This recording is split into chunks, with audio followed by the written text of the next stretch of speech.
Bengali cooking and ব্লগের পক্ষ থেকে সকলকে স্বাগত। আজ আবার একটি রেসিপি নিয়ে আসছি এই ভোর গ্রীষ্মকালে শুরুতে। আর আমের সিজন এখন, তার জন্য বাড়িতেই বানিয়ে নিন, সংরক্ষণ করে রাখা যাবে এরকমভাবে আমসত্ত্ব। তো চলুন আমসত্ত্ব কীভাবে বানানো হয় দেখে নিন।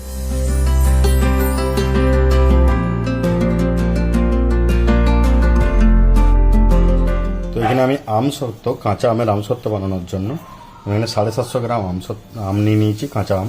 সেগুলোকে প্রথমে ভালো করে ছুলে নেব।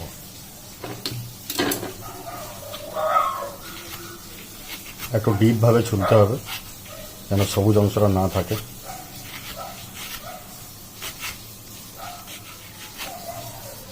আমগুলো আগে ছুলে নিই। তো আমগুলো ছুলে নিয়েছি, এরপর ভালো করে ছোটো ছোটো পিস করে কেটে নেব।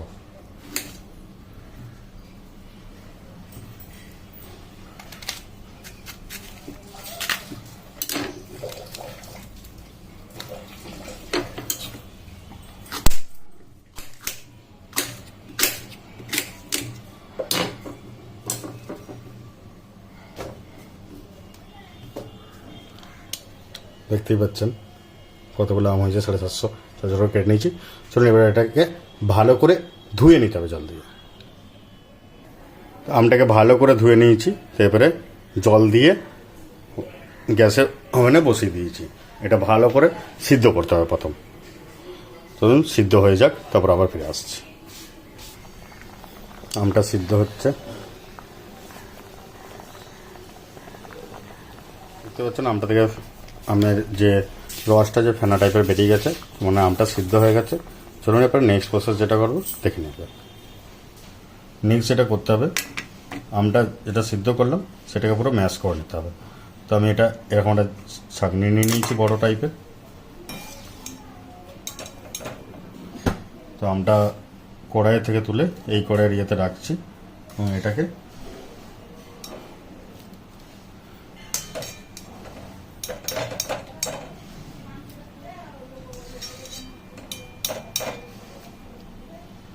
পুরো ম্যাশ করতে হবে।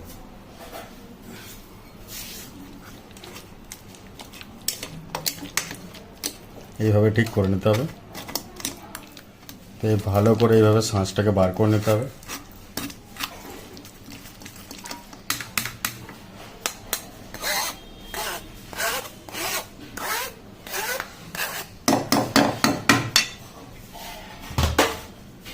দেখতেই পেয়েছেন ঠিক কীভাবে আমের যে শাঁসটার ইয়েটা আছে সেটা বার করে নিলাম। তো চলুন এরপর নেক্সট প্রসেস দেখাচ্ছি কী করতে হবে। এরপর আমি আবার এটা গ্যাসের ওভেনে চাপিয়ে নিয়েছি।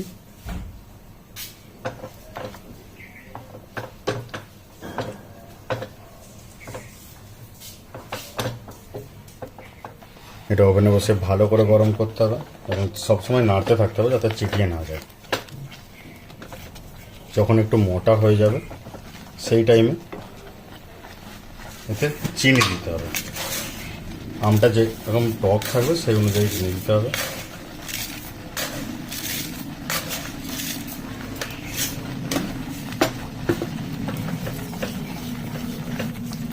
এতে কিন্তু কোনো রকমভাবে জল অ্যাড করা যাবে না।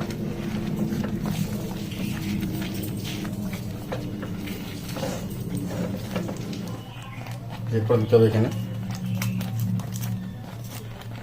বিট লবণ। আমসত্ত্বর যে ক্রাঞ্চি টাইপের একটা ভাব, এটা আসার জন্য বিট লবণ এখানে ইউজ করতে হবে।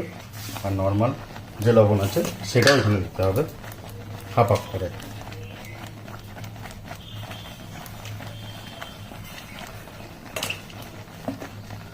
আবার নেড়ে চেড়ে নিতে হবে। সবসময় কিন্তু এটা নাড়তে থাকতে হবে, নাহলে চিটিয়ে যাবে। আর তাতে যে আমসত্ত্বর যে টেস্টটা সেটা আসবে না ঠিকঠাক। যতটা সম্ভব এখানে চেষ্টা করবেন ননস্টিকের কড়াই নেওয়ার জন্য, তাহলে ভালোভাবে হবে এটা। দেখতেই পাচ্ছেন এটা মোটা হতে যাচ্ছে আর সেরকমভাবে নাড়তে হবে। আর এখানে দিতে হবে গোলমরিচের গুঁড়ো, অল্প পরিমাণ, খুব একটা বেশি নয় আর খুব একটা কম না, মিডিয়াম। এতে কি আমসত্ত্বর টেস্টটা পুরো চেঞ্জ করবে, একদম মানে ঠিকঠাকভাবে হয়, দোকানে যেরকম কিনতে পাওয়া যায় সেরকমভাবে। এখানে অনেকে চিলি ফ্লেক্স ইউজ করে বা অনেক কিছু ইউজ করে, তো আমি এখানে ইউজ করছি না এইসব কিছু। এই টাইমে একবার টেস্ট করে নেবেন যে চিনি মিষ্টির পরিমাণটা ঠিকঠাক আছে নাকি। খুব একটা মিষ্টি তো এটা ভালো লাগবে না, যেহেতু আম সত্ত্ব বলেই দিয়েছি, একটু টক টক তো থাকবেই। আবার একটা জিনিস বলছি, কোনো রকম এখানে জল ইউজ করবেন না। দেখতেই পাচ্ছেন পুরো গাঢ় টাইপের হয়ে এসেছে। তো এরপর আমি দিয়ে নেব অল্প পরিমাণ ভিনিগার। ভিনিগার দিলে কী হবে, এটা বহুত দিন থাকবে, আমসত্ত্বটা কোনো নষ্ট হবে না, এর জন্য ভিনিগার দেওয়া।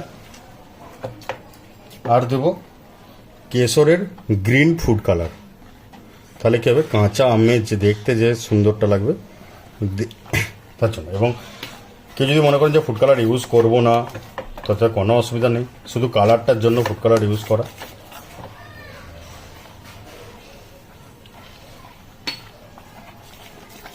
আর ফুড কালার ইউজ করলে অল্প অল্প করে দিয়ে মিশাবেন, তাতে কি হবে, ভালোভাবে মিশবে এবং বুঝতে পারবেন কতটা কি কালার হবে।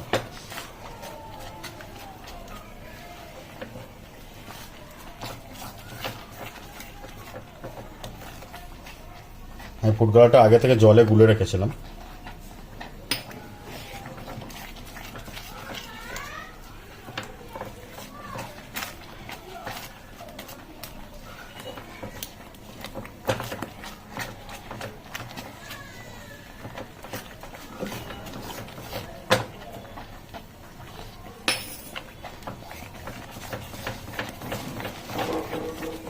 কাঁচা আমের যে কালারটা সে চলে এসেছে, এর থেকে ডিপও করতে পারেন, বাট আমার মনে হলো এটাই ঠিক আছে, তাই এরকমই করলাম।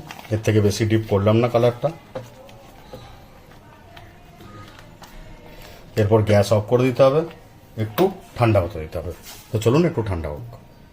এরপর যেটি করতে হবে, এরকম কাঁসার থালা নিয়ে নিতে হবে, যাতে ঠিকঠাক আমসত্ত্বগুলো বসে সেই জন্য। এবং সাদা তেল নিয়ে চারিদিকটা তেল ব্রাশ করে নিতে হবে, বা তেল মাখিয়ে নিতে হবে পুরো থালাটার উপর। পারলে তেলটা একটু গরম করে নেবেন, দিয়ে ঠান্ডা করে তারপর মাখাবেন, তাহলে কাঁচা তেলের যে গন্ধটা সেটা এর মধ্যে আসবে না।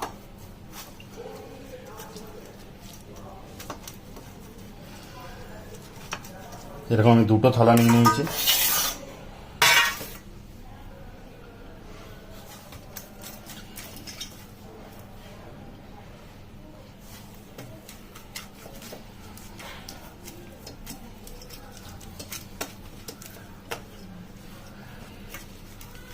আমসত্ত্বটা শুকালে তাড়াতাড়ি উঠার জন্য তেলটা দেওয়া। এরপর এটা এখানে দিয়ে নেব, জেলিটা বানিয়েছি সেটা ভালোভাবে চারিদিকে মেলে নেব।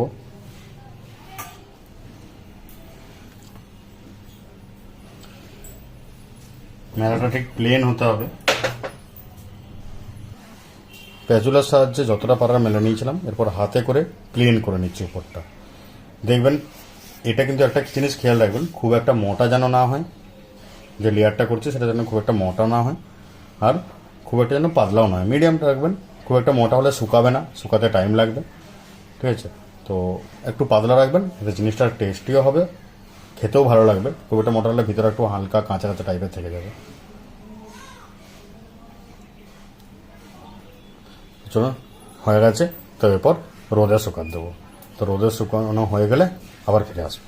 আমার কাঁচা আমের আমসত্ত্ব যেটা শুকোতে দিয়েছিলাম সেটা কমপ্লিটভাবে রেডি। আমি এটা ছুরি করে আগেই কেটে নিয়েছি, থালাতে দেখতেই পাচ্ছেন এইভাবে কেটে নিয়েছি। তো আমি এটা হালকা হালকা করে তুলে নেবো। কী হলে ছুরি করে কাটলে তুলতে সুবিধা হয়, তার জন্য আগে থেকে ছুরি করে কেটে নিয়েছি।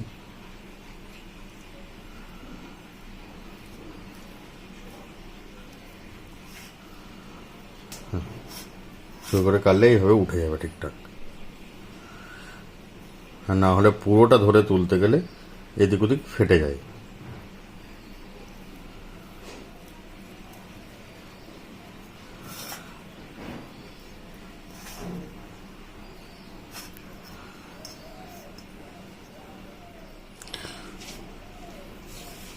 তো আপনারাও বাড়িতে ঠিক এইভাবেই কাঁচা আমের আমসত্ত্ব বানিয়ে নিন। আশা করি ভিডিওটা সকলের ভালো লেগেছে। ভালো হলে অবশ্যই লাইক, কমেন্ট, শেয়ার করে দেবেন আর সাবস্ক্রাইব করতে ভুলবেন না। আর এরকম আরও ভালো ভালো রেসিপি পাওয়ার জন্য আমার চ্যানেলটি সাবস্ক্রাইব করে রাখুন এবং নোটিফিকেশনের আইকনটি দাবিয়ে রাখুন।